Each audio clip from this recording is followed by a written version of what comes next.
7 বছর ধরে আমার স্বামী আমাকে মেয়ের স্কুলে যেতে দিত না। সে সবসময় বলতো, তোমার মতো মেয়েদের এসব জায়গায় মানায় না। একদিন দুপুরে আমি স্কুলের এক পরিচ্ছন্নতা কর্মীর পোশাক পরে সার্ভিস গেট দিয়ে ভেতরে ঢুকে পড়লাম। হাতে ছিল একটি পরিষ্কার পরিচ্ছন্নতার ট্রলি, মাথায় ক্যাপ, মুখে মাস্ক। আমাকে দেখে কেউ একবারও সন্দেহ করলো না। মাত্র কয়েক মিনিট পর আমি দেখলাম আমার স্বামীর পাশে দাঁড়িয়ে এক ভদ্রমহিলা আত্মবিশ্বাসের সঙ্গে অন্য অভিভাবকদের উদ্দেশ্যে বলছেন, আমি তানহার মা।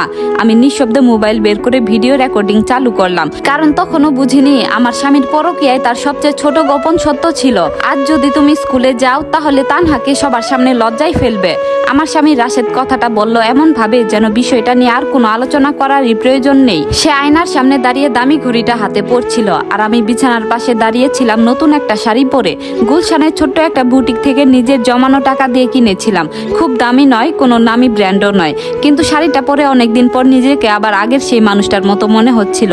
আমার নাম এলেনা রহমান, বয়স 39। গত 7 বছরে ধীরে ধীরে আমি শুধু এই বাড়ির গৃহিণীতে পরিণত হয়েছিলাম। রান্না করি, ঘর গোছাই, সবার যত্ন নেই, কিন্তু যখনই আমার স্বামীর বাইরের জগৎ শুরু হয় তখন যেন আমি অদৃশ্য হয়ে যাই। আমাদের 8 বছরের মেয়ে তানহা ঢাকার আবিজাত ইন্টারন্যাশনাল হরাইজন একাডেমিতে পড়ে। সকালে স্কুলের সামনে সারি সারি দামি গাড়ি দাঁড়িয়ে থাকে, অভিভাবকদের কথাবার্তায় বিদেশ ভ্রমণ, ব্যবসা আর বিলাসী জীবনযাত্রার গল্প। আমি এসবের কেউ নই, রাশেদ সবসময় সেটাই আমাকে বুঝিয়ে এসেছে। আমি বললাম, তানহার পিয়ানোর ম্যাডাম নিজে বলেছেন আজকের প্যারেন্টস মিটিং এ দুজন অভিভাবকই যেন থাকেন। তানহাও তো চেয়েছে আমি যাই। রাশেদ হালকা হেসে বলল, এলেনা, তুমি এসব মানুষের সঙ্গে কথা বলতে পারবে না। কেউ কিছু জিজ্ঞেস করলে ঘাবড়ে যাবে, পরে আমাকে অস্বস্তিতে পড়তে হবে। সে কোট পরে নিল আর বলল, তুমি বাসায় থাকো, আমি সামলে নেব। ঠিক তখনই দরজার সামনে এসে দাঁড়ালো তানহা, স্কুল ড্রেস পরা, বুকের সঙ্গে শক্ত করে ব্যাগটা চেপে ধরে আছে। আজ তাকে অদ্ভুত ক্লান্ত লাগছিল। একটা 8 বছরের শিশুর চোখে এমন ভয় থাকার কথা নয়। সে খুব আস্তে করে বলল, মা, তুমি আজ এসো না। তারপর জোর করে একটা হাসি দিল আর বলল, আমি ফিরে এলে আমার জন্য স্যুপ বানিয়ে রেখো। কথাগুলো শুনে আমার বুকের ভেতরটা কেমন যেন মোচড় দিয়ে উঠল। ও আমাকে নিয়ে লজ্জা পাচ্ছিল না, বরং মনে হচ্ছিল সে আমার জন্য ভয় পাচ্ছে। রাশেদ দ্রুত ওকে নিয়ে বেরিয়ে গেল। আমি অনেকক্ষণ ঘরে একা দাঁড়িয়ে রইলাম। শেষ পর্যন্ত শাড়িটা খুলে আলমারিতে তুলে রাখলাম। নিজেকেই বুঝালাম, হয়তো আমি বেশি ভাবছি, হয়তো রাশেদ শুধু অহংকারী, হয়তো তানহা মিটিং নিয়ে নার্ভাস। কিন্তু 8 ঘন্টা পরে বাজারে যাওয়ার পথে আমি হঠাৎ রাশেদের গাড়িটাকে স্কুলের ভেতরে ঢুকতে দেখলাম। অথচ কিছুক্ষণ আগেই সে বলেছিল তার অফিসের একজন প্রতিনিধি নাকি যাবে। সে মিথ্যা বলেছিল। আমি তাকে অনুসরণ করলাম। আমাদের পাশের বাসার সাবিনা আপা ওই স্কুলে পরিচ্ছন্নতা কর্মীর কাজ করেন। সব শুনে তিনি কয়েক সেকেন্ড চুপ করে থাকলেন। তারপর স্টোর রুম খুলে আমাকে একটা নীল রঙের ইউনিফর্ম, ক্যাপ আর মাস্ক দিলেন। তিনি শুধু বললেন, কেউ কিছু জিজ্ঞেস করলে বলবেন আজ অন্য একজনের বদলে ডিউটি করছেন। সার্ভিস গেট দিয়ে আমি স্কুলে ঢুকে পড়লাম, হাতে পরিষ্কার করার ট্রলি। আমি অবাক হয়ে দেখলাম কেউ আমাকে থামালো না, কেউ আমার দিকে দ্বিতীয়বার তাকালো না। বড় লোকদের জায়গায় এটাই সবচেয়ে অদ্ভুত ব্যাপার। দামি পোশাক সবাই দেখে, কিন্তু মেঝে পরিষ্কার করা মানুষটাকে কেউ দেখে না। করিডোর পেরিয়ে আমি তানহার ক্লাসরুমের সামনে পৌঁছালাম। ছোট কাচের জানালা দিয়ে ভেতরে তাকাতেই বুকটা ধক করে উঠল। সামনে সারিতে বসে আছে রাশেদ, তার ঠিক পাশে এক মহিলা, ভিক্টোরিয়া নয়, বাংলাদেশি পরিবেশে। তার নাম মেহেরিন চৌধুরী, তানহার ব্যক্তিগত পিয়ানো শিক্ষিকা। অভিজাত পোশাক, পরিপাটি সাজ, আত্মবিশ্বাসে ভরা হাসি। আমি তাকে মাত্র 2 বার দেখেছিলাম, কারণ রাশেদ সব সময় বলতো মেয়ের সব ক্লাস সে নিজেই সামলায়। হঠাৎ মেহেরিন হাত বাড়িয়ে খুব স্বাভাবিক ভঙ্গিতে রাশেদের টাই ঠিক করে দিল। দৃশ্যটা ছোট ছিল কিন্তু খুব অন্তরঙ্গ। স্পষ্ট বোঝা যাচ্ছিল এটা তাদের কাছে নতুন কিছু নয়।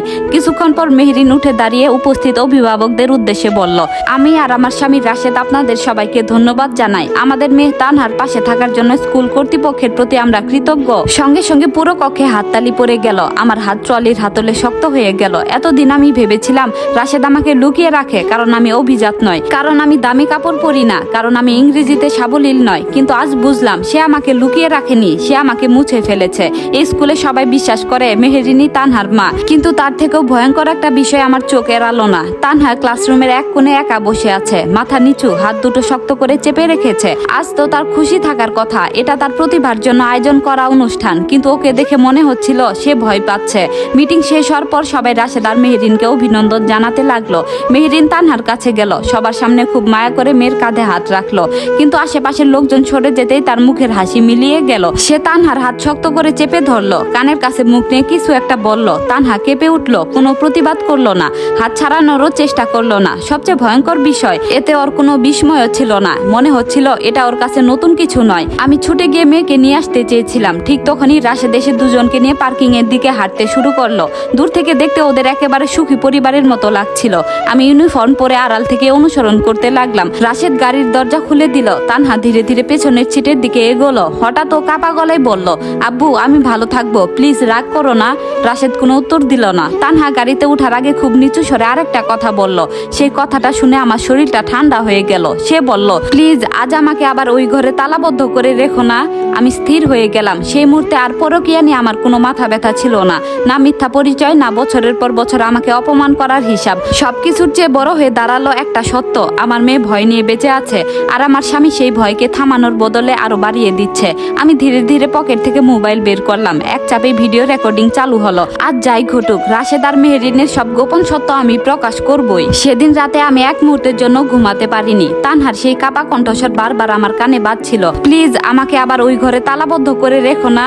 আমার বুকের ভেতরটা যেন ছিঁড়ে যাচ্ছিল। এত বছর ধরে আমি ভেবেছিলাম রাশেদ শুধু আমাকে ছোট করে দেখে, কিন্তু আজ বুঝলাম সে আমার নিজের মেয়েকেও আমার কাছ থেকে ধীরে ধীরে দূরে সরিয়ে দিয়েছে। পরদিন সকালে তানহা স্কুলে যাওয়ার পর আমি শান্তভাবে রাশেদের মুখোমুখি হলাম। আমি সরাসরি জিজ্ঞেস করলাম, মেহেরিন কেন তানহাকে শাস্তি দেয়, আর কোন ঘরে ওকে তালাবদ্ধ করে রাখা হয়? রাশেদ একবারও বিচলিত হলো না, বরং ঠান্ডা গলায় বলল, তোমার মাথায় সমস্যা হয়েছে এলেনা, এসব তোমার কল্পনা। আমি বললাম, আমি নিজের কানে শুনেছি। সে হঠাৎ গম্ভীর হয়ে আমার দিকে এগিয়ে এলো আর বলল, একটা কথা ভালো করে শুনে রাখো, স্কুলে গিয়ে কোনো নাটক করলে তানহারই ক্ষতি হবে। ওকে স্কুল থেকে বের করে দিতে তাদের এক মুহূর্ত লাগবে না, তখন দায়ী কিন্তু তুমি থাকবে। আমি বুঝে গেলাম সে আমাকে ভয় দেখাতে চাইছে, ঠিক যেমন এত বছর ধরে তানহাকে ভয় দেখিয়েছে। সেদিনই আমি সিদ্ধান্ত নিলাম এবার আর কাউকে বিশ্বাস করব না, প্রমাণ জোগাড় করব।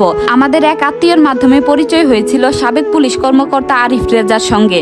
অবসর নেওয়ার পর তিনি এখন ব্যক্তিগত তদন্তকারী হিসেবে কাজ করেন। আমি সব ঘটনা খুলে বললাম। সব শুনে তিনি কিছুক্ষণ চুপ করে রইলেন, তারপর বললেন, আমি তানহাকে কয়েকবার স্কুলে দেখেছি, ওর চোখের ভয়টা স্বাভাবিক ছিল না, তখনই সন্দেহ হয়েছিল। তিনি তদন্ত শুরু করলেন। মাত্র 2 দিন পর তিনি আমার সামনে এমন কিছু তথ্য রাখলেন যা শুনে আমার মাথা ঘুরে গেল। মেহেরিন শুধু রাশেদের প্রেমিকা নয়, তাদের 5 বছরের একটি ছেলে আছে। ছেলেটির নাম লিও নয়, লিয়ান। অর্থাৎ আমার সংসার ভাঙার আগেই রাশেদ আরেকটি সংসার গড়ে তুলেছিল। কিন্তু সবচেয়ে ভয়ঙ্কর বিষয় ছিল অন্যটি। আরিফ রেজা ব্যাংকের লেনদেন, কোম্পানির কাগজপত্র এবং সম্পদের তথ্য খুঁজে বের করেছিলেন। দেখা গেল গত কয়েক বছরের রাশেদ আমাদের যৌথ হিসাব থেকে কোটি কোটি টাকা অন্য একটি প্রতিষ্ঠানের মাধ্যমে সরিয়ে ফেলেছে। সেই প্রতিষ্ঠানের নাম অন্য কারো হলেও প্রকৃত নিয়ন্ত্রণ ছিল রাশেদের হাতেই। ওই প্রতিষ্ঠানের মাধ্যমে ঢাকার অভিজাত এলাকায় মেহেরিনের নামে একটি বিলাসবহুল পেন্ট হাউস কেনা হয়েছে। এমনকি জীবন বীমার কাগজেও গোপনে পরিবর্তন আনা হয়েছে। যেখানে আগে উত্তরাধিকারী হিসেবে আমাদের মেয়ের তানহার নাম ছিল, সেখানে এখন সুবিধাভোগী হিসেবে যুক্ত করা হয়েছে লিয়ানের নাম।